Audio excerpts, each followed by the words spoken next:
ओम शांति। आज की मुरली है 3/10/2024 की।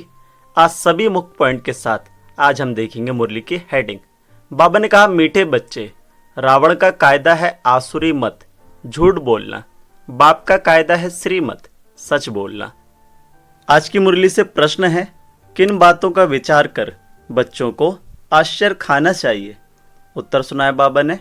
पहला पॉइंट, कैसा यह बेहद का वंडरफुल नाटक है, जो फीचर्स, जो एक्ट सेकंड बाय सेकंड पास हुआ, वह फिर हूबहू रिपीट होगा।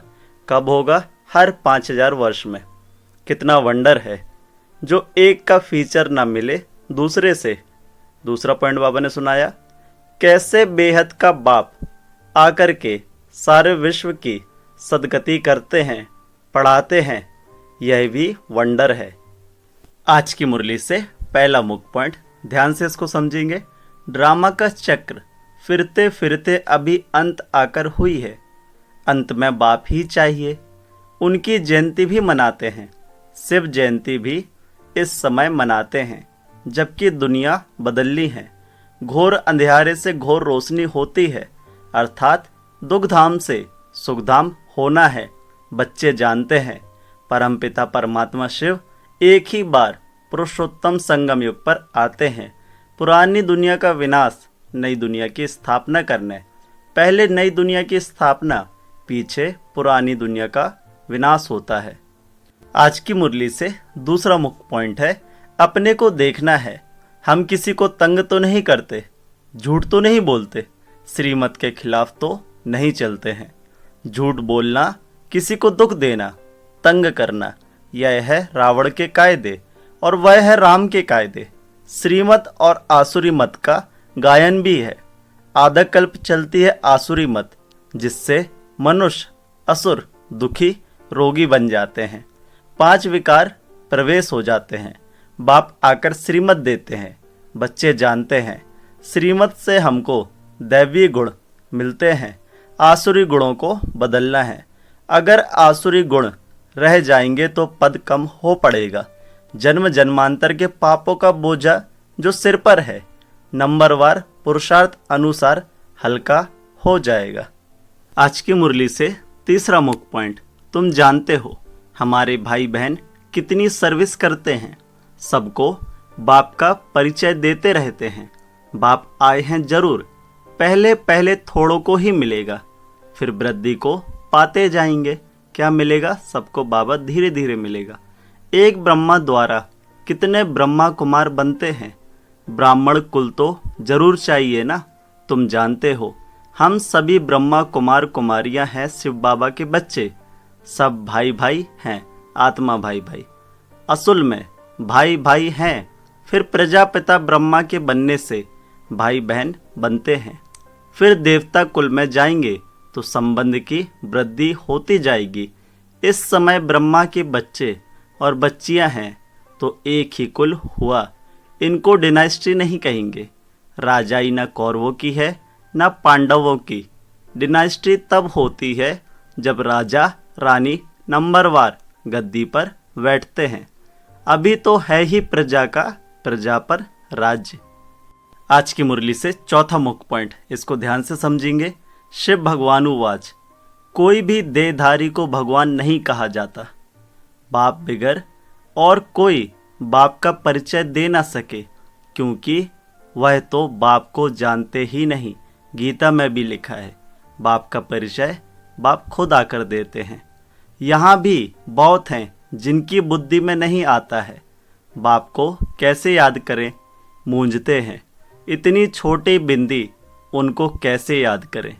शरीर तो बड़ा है, उनको ही याद करते रहते हैं। यह भी गायन है।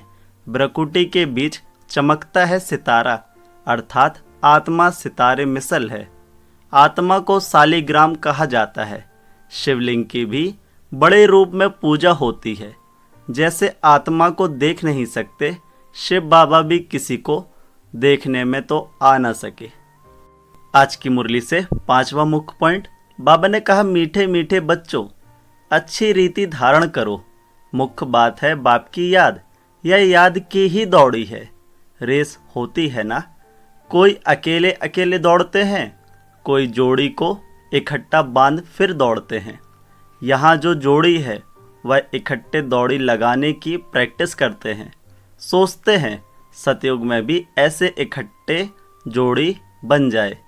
भल नाम रूप तो बदल जाता है, वही शरीर थोड़ी ही मिलता है। शरीर तो बदलता रहता है। समझते हैं आत्मा एक शरीर छोड़ दूसरा लेती है। फीचर्स तो दूसरा होगा, परंतु बच्चों को वंडर लगना चाहिए। जो फीचर्स, जो act second by second past हुई, वह फिर हूबहू 5000 वर्ष के बाद रिपीट होनी है। आज की मुरली से छठा मुख्य पॉइंट, जन्म जन्मांतर तो भक्ति मार्ग के शास्त्र आदि पढ़ते आए, साधुओं की कथाएं आदि भी सुनी। अब बाप कहते हैं भक्ति का समय पूरा हुआ। अब भक्तों को भगवान द्वारा फल मिलता है। यह नहीं जानते भगवान कब किस रूप में आएगा। कभी कहते हैं शास्त्र पढ़ने से भगवान मिलेगा, कभी कहते हैं यहाँ आएंगे। शास्त्रों से ही अगर काम हो जाता तो फिर बाप को क्यों आना पड़े। इतने जन्मों जन्मों से हम शास्त्र आदि पढ़ते आए हैं, क्या भगवान किसी को मिला? नहीं। शास्त्र पढ़ने से ही भगवान मिल जाए तो बाकी भगवान आकर क्या करेंगे? आधा कल्प तुम यह शास्त्र पढ़ते पढ़ते तमो प्रधान ही बनते आए हो, तो बच्चों को सृष्टि का चक्र भी समझाते रहते हैं और दैवी चलन भी चाहिए। एक तो किसी को दुख नहीं देना है, ऐसे नहीं। कोई को विष चाहिए, वह नहीं देते हैं तो यह कोई दुख देना हुआ। अगर कोई हमसे गलत चीज़ मांगकर अपनी खुशी की अपेक्षा करता है और हम उसे नहीं देते हैं तो यह दुख देना नहीं हुआ। आज की मुरली से 7वां मुख्य पॉइंट, इसको ध्यान से समझेंगे। कई ऐसे भी बुद्धू निकलते हैं जो कहते हैं बाबा कहते हैं ना किसी को दुख नहीं देना है। अब यह विष मांगते हैं तो उनको देना चाहिए, नहीं तो यह भी किसी को दुख देना हुआ ना। कई बच्चे समझते हैं कि बाबा ने बोला किसी को दुख नहीं देना है, अगर वह विष मांगते हैं तो वह दे देते हैं। लेकिन बाबा ने कहा यह बुद्धू बच्चे हैं जो किसी को भी विष दे देते हैं ये समझ के कि किसी को दुख ना दे। ऐसे समझने वाले मूढ़मती भी हैं। बाप तो कहते हैं पवित्र जरूर बनना है।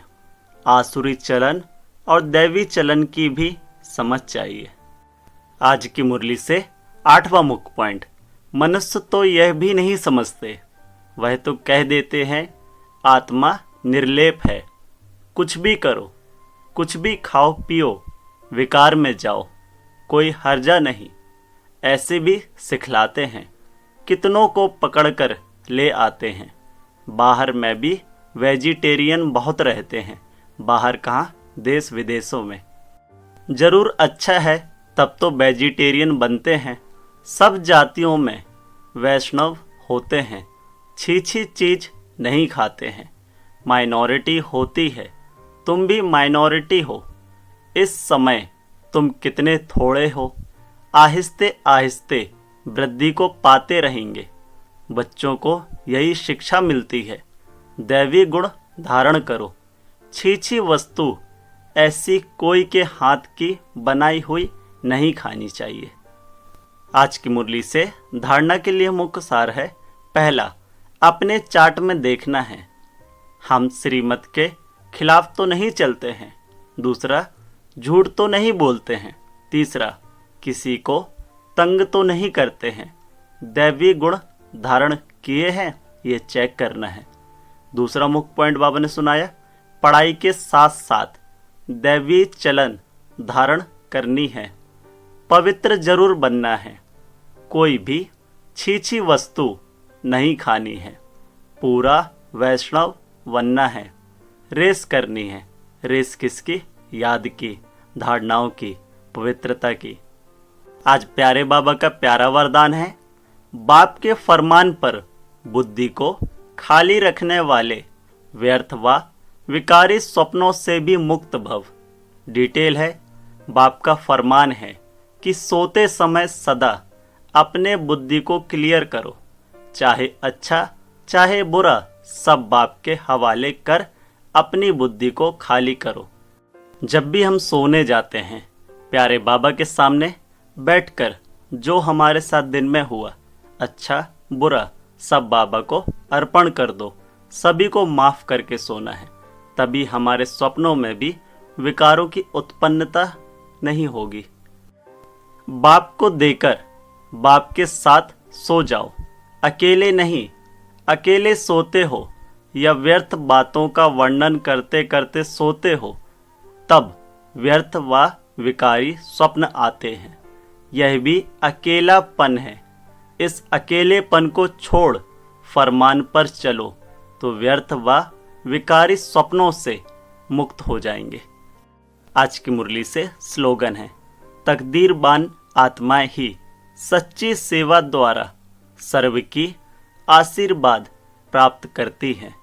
क्या कहा बाबा ने? तकदीरवान आत्माएं ही सच्ची सेवा द्वारा सर्व की आशीर्वाद प्राप्त करती हैं। ओम शांति। मेरा बाबा, प्यारा बाबा, मीठा बाबा। ओम शांति।